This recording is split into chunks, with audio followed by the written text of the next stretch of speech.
Hey everybody, Stu Smith here going live. Hope you're having a good day. Today we're going to do some CSS critiques as well as take some questions.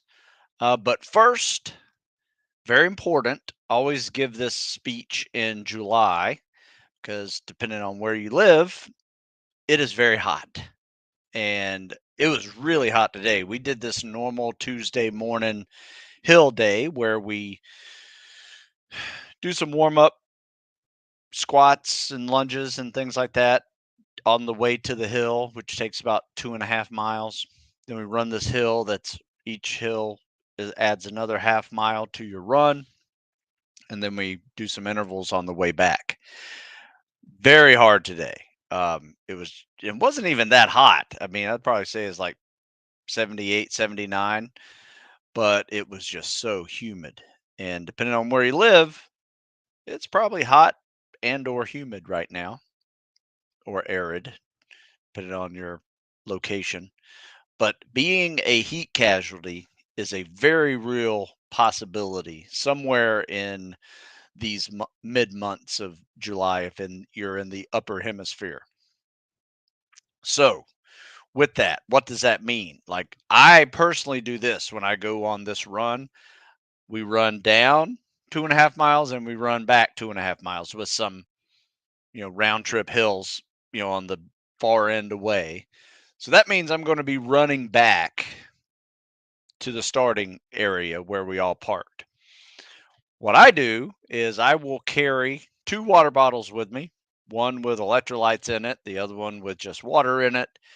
I sip on the water one on my way down. I drop that electrolyte one off about a mile from the finish line on the way back. So, about a mile in to the run, I drop a water bottle. And that strategic water drop is life changing whenever you are starting to lose a lot of weight. Like my shoes were squishy running back. That's how much I was sweating. Shirt definitely could wring it out 3 or 4 times, water dripping everywhere. Pretty gross. But all that means is when you're sweating that much, one, you're losing water, but you're also losing electrolytes, sodium, magnesium. Those are the main two, potassium. And you need those in order to function. In fact, if you want to ruin your Spec Ops selection process, it doesn't take but about 3 or 4 hours to become a heat casualty, and you can be out of there in 3 to 4 hours easily. So you got to constantly hydrate, you got to mix in some electrolytes. All of those things are really important if you're going to make this work. So, Um, that is my warning, public service announcement, all those things. If you're starting to feel dizzy or tingly or cramping, those are just the first signs, and you need to hydrate yourself. Cool down is really important as well. Half of your fatigue is typically a body heat issue. So if you're feeling really tired, try to cool your body temperature, whether that is jump into a body of water or spray yourself with a hose, and just cool yourself down. Um, and you might get a little second wind from that. So that is what we did today. I'll probably go back and swim later once I hydrate, but I actually weigh myself before I go and weigh myself when I come back. And even with 3 bottles of water, I lost 5 pounds today. So I had it to lose because I hydrate a lot, so I'm not too worried about losing 5 pounds of water when I drink over a gallon of water, which typically weighs about 8 pounds in a day.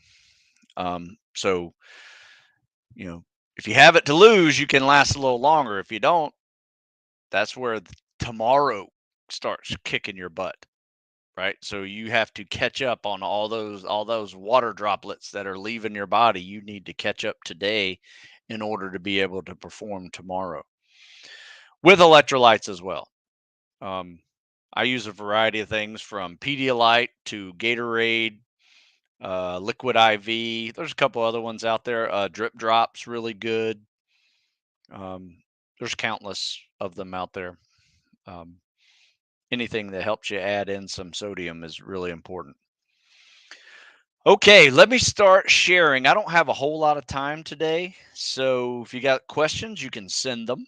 Um, Also, if you got any videos you want to email me, I can probably download them and get them up today live. I got 2 or 3 videos to show. In fact, let me just go ahead and start sharing my screen on that, and we'll discuss the first combat swimmer stroke. First thing, I always like to see how the kickoff looks. You see this streamline? This is shoulder mobility here that enables this one hand over the other hand streamline, biceps on the ears. That's a good streamline. He'll, without even looking at this, I can say he's probably going to be faster than normal, than a normal submission. So let's see how this looks. So he kicks off the wall, gets a little double arm pull in there. That's okay. Not too bad. Good transition. He came up, over 10 yards off the wall. So that's pretty good. Top arm, bottom arm, kick and glide. He's got this little weird double kick. Kicks here, kicks here. It's not needed, though I will say it's not overly exhaustive like a bunch of little flutter kicks are. This is really smooth. Looking at the time, this looks slow, but looking at the time, I think he's probably going to make a yard per second on this one. I mean, my clock says 47, 48 seconds. So that right there was an 8-minute swim if he could stick to that for 9 more laps, which is pretty darn good.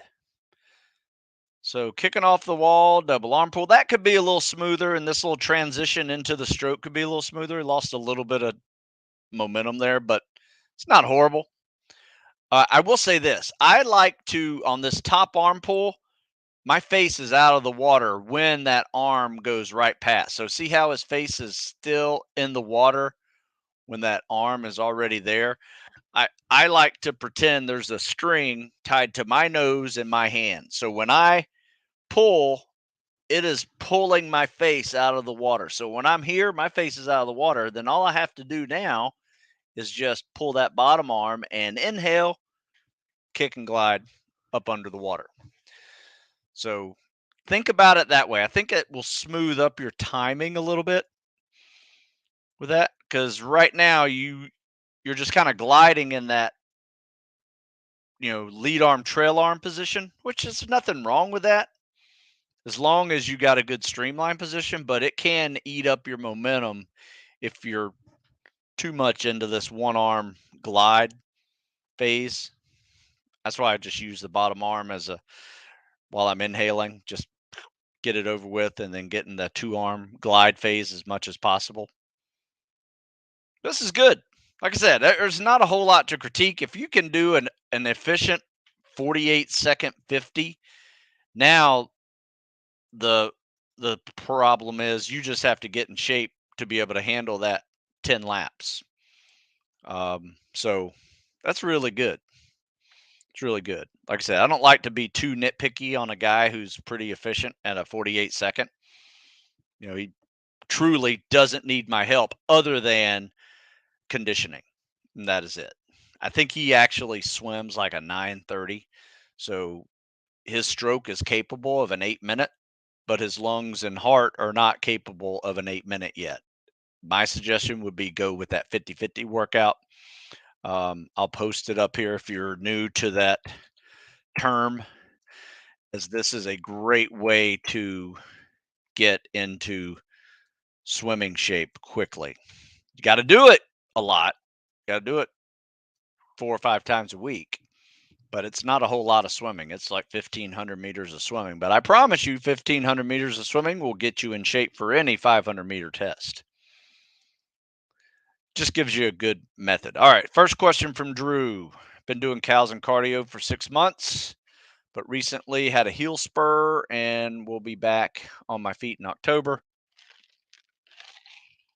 Should I do a winter lift cycle if I have a history of powerlifting?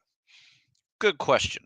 It really kind of depends. If your weakness is still calisthenics and cardio, I would probably avoid most of the lifting. And when I say that, I just mean don't go heavy, get a few sets in. Like sometimes we'll have a winter lift cycle with some guys that are, power lifters, and football players. And I don't want to take out the joy of working out, with things that you enjoy.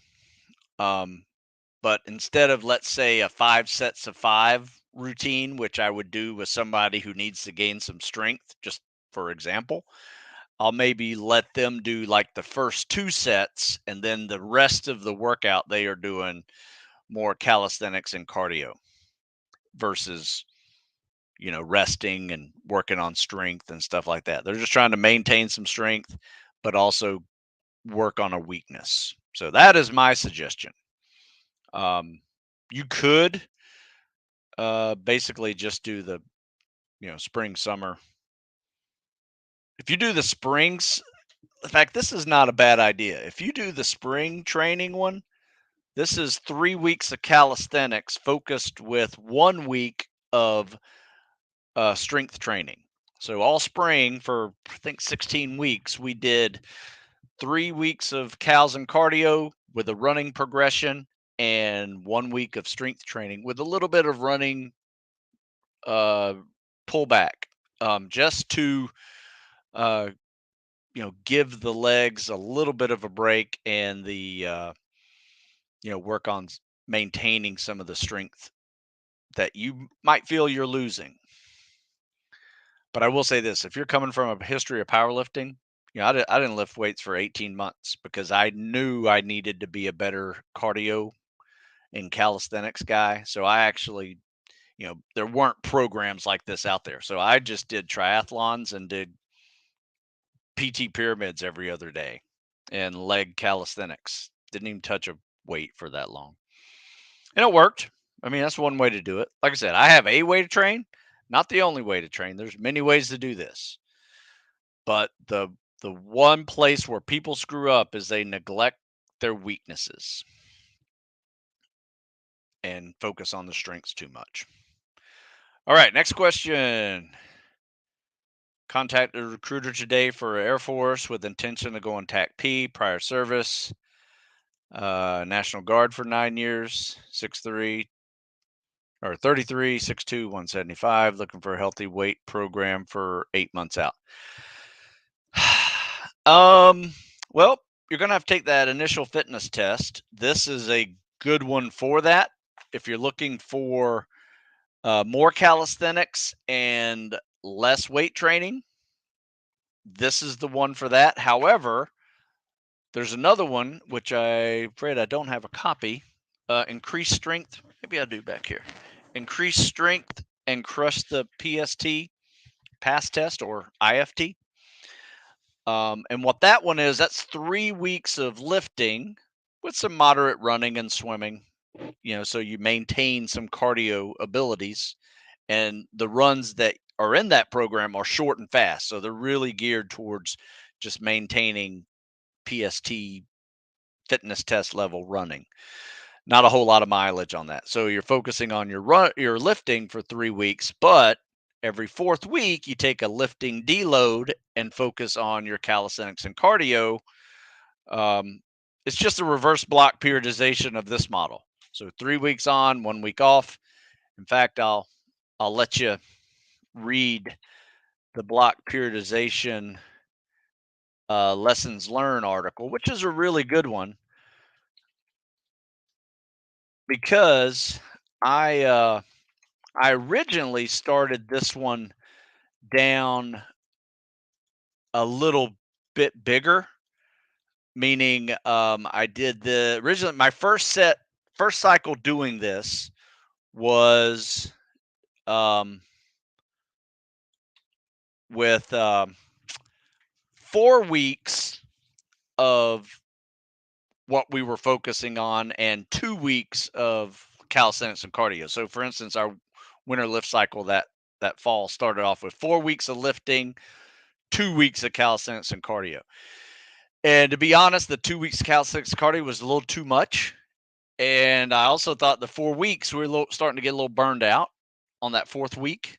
So we just cut that in half and made it or dropped it a knot. Instead of a 6 week, 6 week cycle, we made it a 4 week cycle with 3 weeks of calisthenics and cardio, followed by 1 week of strength, or vice versa, 3 weeks of strength and 1 week calisthenics cardio. So that's what I would do, because what that's going to allow you to do is not neglect anything. So if you want to maintain some strength, great. You want to put on some mass, that's also good. But you're also going to stay in cardio shape for other PST events. And there's a lot of reminders for you to get in the pool and work on some mobility, work on some treading, work on some drown proofing, other water confidence events. So that's what I would do. Yeah, try that. See how that works. Do I have a favorite bodybuilder? I grew up in the 80s, and so I always liked Frank Zane. I mean, of course, Lou and Arnold, those were classics. Um, Frank Zane, I think I liked him a lot. But I also like Tom Platz. You guys remember him? He had the biggest thighs in all weightlifting. Um, but yeah, I mean, that's how I kind of cut my teeth in the 80s with Joe Weider bodybuilding workouts, just because that's all there was. I had a book, Joe Weider, magazines. That's basically how you started learning how to set up sets and reps. And then, luckily, in my high school, by the time I turned ninth grade, we had a really good uh, powerlifting coach and football coach that got us focused on a different style of lifting, which put some mass on us, made us bigger and stronger for more football stuff. So just wrapping up an hour of stretching. Nice. I like, there's nothing I like to do very much for a solid hour.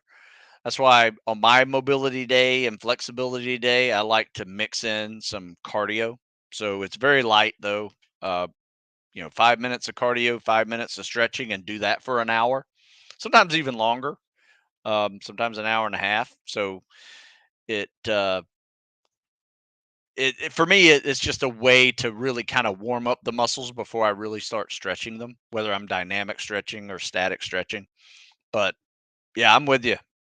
It feels really good to stretch, especially if you're putting in the time, really getting after it, and feeling the difference at the end of that. I usually walk out of those workouts and just don't feel any pain at all, which is really nice.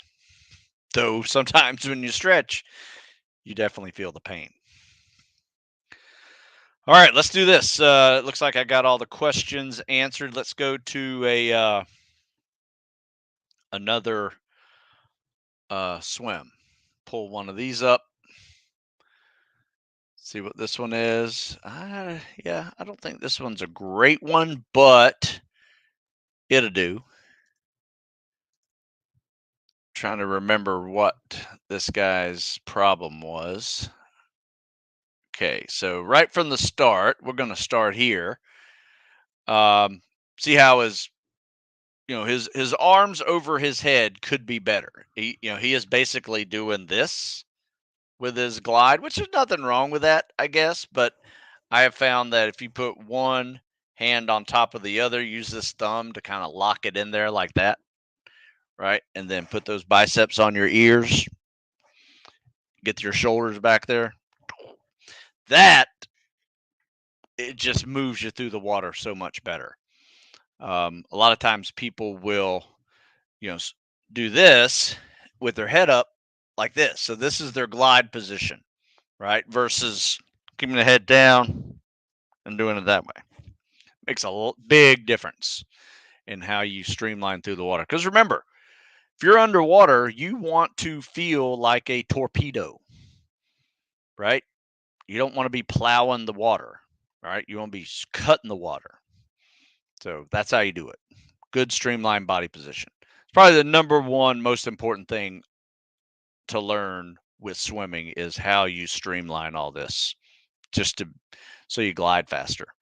All right, let's see what happens. Kicks off the wall, goes right into a double arm pull, which he could have glided another 5-10 feet probably before he had to pull. So he just wasted, within 1 second of kicking off the wall, he's got his double arm pull done. So he just wasted probably 3 seconds of glide time. He could have had 4 to 5 seconds of glide time if he just stayed in that glide position. So that's a waste. He's pretty fast right now, but watch the transition and you may see like all momentum stopped. Not horrible. I will say that was not a bad transition. A lot of times I see people pop straight up and like lose all their wall momentum. The thing I'm seeing here, top arm, bottom arm, kick, it's got a good kick, but he just doesn't really go into a glide phase at all. Let's see how it looks on the way back. It's not a horrible time. He could definitely do a little better with the breaststroke pullout. Looks like he's just doing this where he could actually grab out here and bring it in. So almost like you're doing a muscle up type of feel to it. Top arm, bottom arm, kick. This looks pretty good. Let's see. Yeah, he needs to also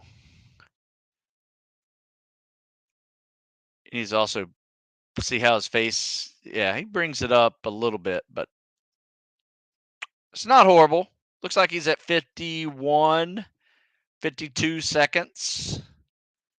Yeah, so 51, 52 seconds. Needs to work on that breaststroke pullout.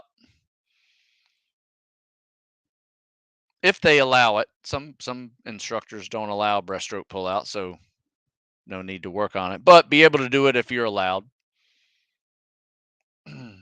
But you definitely need to kick off and stay in that glide position longer off the wall because you're never going to be faster than the first 5 yards of swimming kicking off that wall, like right there. Like he should be coming up here for his first breath. So he's already 2 strokes in to where most people are coming up to inhale. But once again, not horrible. I'm being very nitpicky. This is a 50, 51 second 50, which is not bad. That's going to get him sub 9 if he gets in shape and able to handle that for what do you call it, 9 more laps. Basic combat divers. What's the difference between basic combat diving and advanced combat diving? Basic combat divers that's just the first school you go to. You have to learn the basics before you do the advanced. Right after SQT, we had an advanced operator training, which was nothing but combat swimming, combat diving. So it's just the first phase of it. They're not basic combat divers. They're badass combat divers. They're about as advanced as you get. But you got to go through basic underwater demolition training first to get through that. Second phase is basic combat diver phase. After that, SQT and AOT is all advanced stuff. Come on, man. What is the single most important lesson from your time in the service that still resonates on a daily basis today? Great question. I've answered this. In fact, I've probably written some articles on it too, but I would say by far, knowing that your body is 10 times stronger than your mind will ever let it be is something I learned from buds, primarily Hell Week. Um, so that's big. If you have something to do, a hard task, knowing that, even though you're tired, you still got something left in you to keep going, and never quit mentality, and things like that. I think those are pretty valuable. Military in general, I would say, um, though I probably didn't learn this necessarily in the military, but it really mattered. Like, your integrity mattered, your character mattered, you know, being truthful, being on time. When you say you're going to do something, you do it. I think that was a great skill set to advance. Throughout. I only did 8 years. I did 4 years at the Naval Academy, then 8 years after that. But I mean, that's where it is taught, I think, and then you go do it out there. That is probably the one thing I've noticed with when I'm working with former military folks or civilians is the military guys are, and this is very stereotypical, are always on time, ready to go. Boom, let's go. Not saying the civilians aren't. I'm just saying sometimes I deal with it when they are not.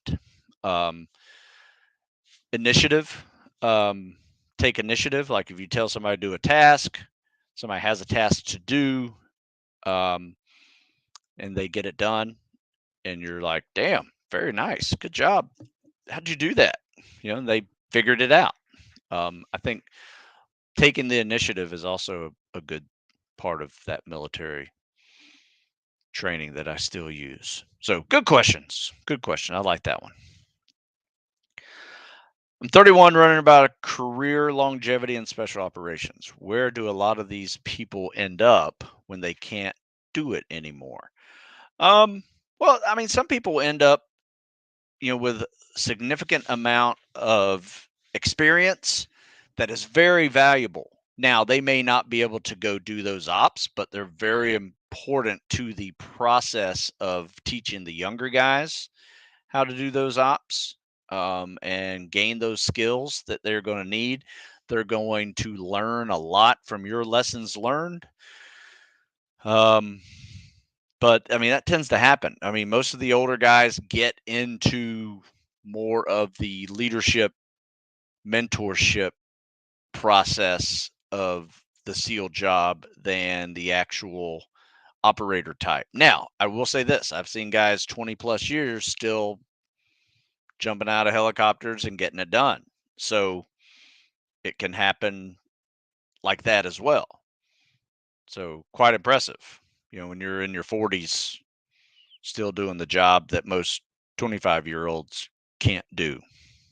So, um, but yeah, I would say this: read the article and watch the podcast I did on longevity, because there's an article I wrote with it, and it was really cool to talk to this nutritionist, and he and I went back and forth on what longevity is. PhD, nutrition, army guy, ranger type, and he he's really smart. Um, and really enjoyed the conversation. Yeah, check that out. I just posted it in the comment section. But the secret, like longevity, when I hear longevity, I hear the mastery of recovery, because that's what it is. Longevity is the mastery of recovery. That means sleeping, eating right, hydrating, um, training properly, uh, and just all of those have to be in perfect balance. But here's the cool thing too: even you young guys that are out there, optimal performance is also the mastery of recovery. So you need to learn it now anyway and be exceptional at recovery so you can keep performing at high levels day after day after day. But you can also take those tools, shift your workouts a little bit. Maybe they don't have to be quite as hard when you're 20 years older, but you can still do the same stuff, maybe not as fast, maybe not as heavy, maybe not as intense. but you still have to master that recovery. Otherwise, you're just going to fall apart. So the mastery of recovery, critical to your performance and your longevity. All right, a few more for Academy guys who go to SOAS this summer. What did their preparation look like in the years leading up? How many times a day are they training? Good question. Well, here's what everybody has to do to go to SOAS. They have to take a PST. They have to go through a weekend where first phase BUDS instructors come out to the Naval Academy and put about 100 to 150 juniors through a weekend of SEAL training. So they're basically cramming in Hell Week into like a 36-hour event. So they're already getting plenty of logs and boats, rucking, teamwork, all those little drills. And we typically lose interest. I'd say probably 50% of the guys lose interest after that event. So it may start off with like 120 guys and drops down to about 60 that they will send to SOAS. So that's what everybody had to do. Now, there are different groups. Some guys are varsity athletes that have their sports to do. Some guys train specifically for, spec ops level training, like it's their job. They have to still do intramural sports as well, but they'll pick an intramural sport like swimming or cross country and, get some useful useful exercise out of the day as well. But yeah, that's how it starts. Everybody has to go through that little, they call it the Bud Screener weekend. They do one in the spring and they do one in the fall of your junior year before your summer of your senior year, where you go to SOAS. Now I'm also there. I coach swimming regularly. I am there coaching the Spec Ops team guys and other guys that need help with anything. Usually I deal with a lot of the underclassmen 2 years out before they're having to take PSTs. There's also a sophomore summer program where they can spend 3 weeks, kind of like an internship with a SEAL team, where they'll get some community understanding of what's going on. It's not physical at all. It's more or less just, yeah, you're going to take a PST, just see what it's like. You're going to do some workouts and stuff, but that's not really the drill. They're not really grading you on it. It's more of a exposure to Spec War. You'll get some briefs on how the Spec War community works, all of that stuff. So I mean, there's 5 SEALs at the Naval Academy. So they get a lot of exposure that a lot of ROTC and OCS guys do not. And that's why there's 35 slots a year going out to BUDS when they graduate. So they're pretty squared away on most of those. And that's why we also get pissed that anybody doesn't make it. If we send somebody to BUDS after graduation and they don't make it, it's like, why did you quit, or why didn't you meet the standards? Because there's no excuse for you not to. I mean, my year in 1991, we sent 20 guys there, and they had a similar process. We didn't call it SOAS, we called it mini BUDS, but it wasn't a selection program. It was more like an exposure camp.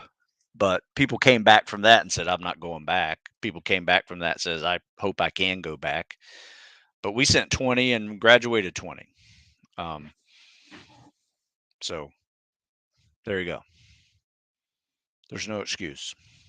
Good question. All right, I got about 6-7 more minutes before I need to go. I got a workout I got to go do. What would be the best way to train for powerlifting? For a powerlifter, getting ready for law enforcement academy. Also, how do you train post academy? Good question. My suggestion would be to, if you're training to get into a law enforcement academy, most likely that law enforcement academy fitness test to get into it is not going to involve any weights. So I would I would drop the weights and get good at calisthenics and cardio just for a cycle. It may only take you 6 to 8 weeks for a law enforcement academy because, I mean, let's face it, the standards aren't the same as like Spec Ops level fitness, where you may need 6 to 12 months just to compete to get better on those PSTs. You could probably, depending on where you are now and your size, you could probably do very well in 6 to 8 weeks and crush it.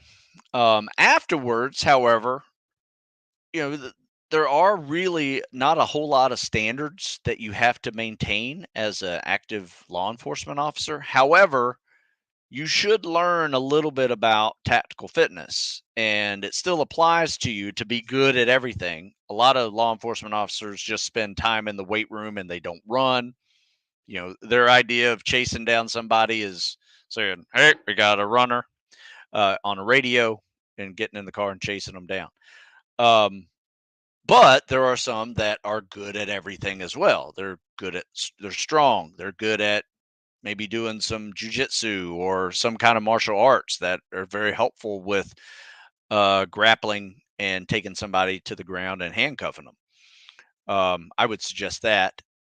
I would suggest lifting. Do a lifting cycle every year, and then also don't neglect your cardio. You'll be glad that you have some cardio because that's going to help you with overall weight management. You're not going to get too big and get too big to do anything in your uniform. So cardio is important too, not just for burning some calories so you don't get too big, but also helping you maintain that element of fitness that can be very useful to you and helping somebody out. So, all right, how should other candidates try to emulate their schedule? Oh, you're talking about the academy guys again. Given their insane success rate, I'm shocked more don't copy their schedule and attitude towards training, recovery, and nutrition. Well, that's one of the reasons why they created SOAS, because they wanted everybody on that kind of level playing field, so they get a very similar exposure. However, for some on that SOAS, that's their first taste of exposure. So whereas, the academy guys, even the ROTC guys, some of the ROTC guys are now coming to the academy for the screener. They can't do OCS guys. It's a legal issue, medical issue type of thing. But they are taking some ROTC guys to go through that screener, mainly as a taste to it. They don't necessarily take up any slots um, uh, for the academy guys going to SOAS. They get their own slots to go to SOAS, but they also, can write it in their resume of like, I attended Naval Academy Bud Screener fall of 2022, and add that to their list of accomplishments whenever they get interviewed and selected. So, additionally, for enlisted operators, is there an age cap on attending OCS and becoming an officer? Not to my knowledge. There used to be an age limit of 36. That could still be the issue. However, I have heard a lot of weird rumors, I think, that the age limit is no longer exists and you could be 42 years old and still join the military and go to buds, which I have not seen that in writing. I'm just hearing people like recruiters are saying, yeah, there's no age limit. You can sign up for buds whenever. Until it says it on sealswick.com, I'm not believing it. Right now it says 29 to go to buds. However, I have seen many people, do 5-6 years in the teams, go on to become an officer and be, mid 30s, somewhere in that range. It may be 36. I'm not 100% sure, but it's definitely later in life. Now, I will say this: we just had a guy come join us, a former SEAL who's retired from the Navy. He actually went through buds at age 38 and graduated. And he was in the Navy already for 5-6 years, I think. And then at Um, Tiny guy too. I mean, like 5'6", 150. Went through, just tough old dude. And he came and trained with us all week, a few weeks ago. And yeah, he was the oldest guy I ever met to graduate buds at age 38. So here's something I'm going to do. I got to go here in a minute, but if you're not familiar with my TikTok channel, it's Stu Smith 50, and it's nothing but CSS critiques. In fact, let me show you.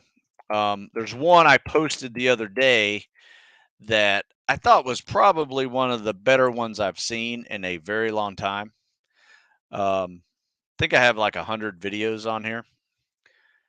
Um, let's see. Excellent fin. Okay, yeah, smooth as fast. Look at this. This guy is like a rocket. Hang on, let me make sure you guys can see me here. Yeah, you guys can see me? Good. So look how he kicks off. Look at that. Look at that streamline position right here. Kicks off the wall, double arm pull. Look at it. Comes up well past this little yellow marker. This is just so smooth. Top arm, bottom arm, kick, hold the glide. And he's just playing around with his kick right now. He goes, I'm going to try it with a breaststroke kick and see how it feels. Because he normally does a scissor kick. Just want to see how it feels. He had some weird hamstring issues, so he thought he'd do a breaststroke kick.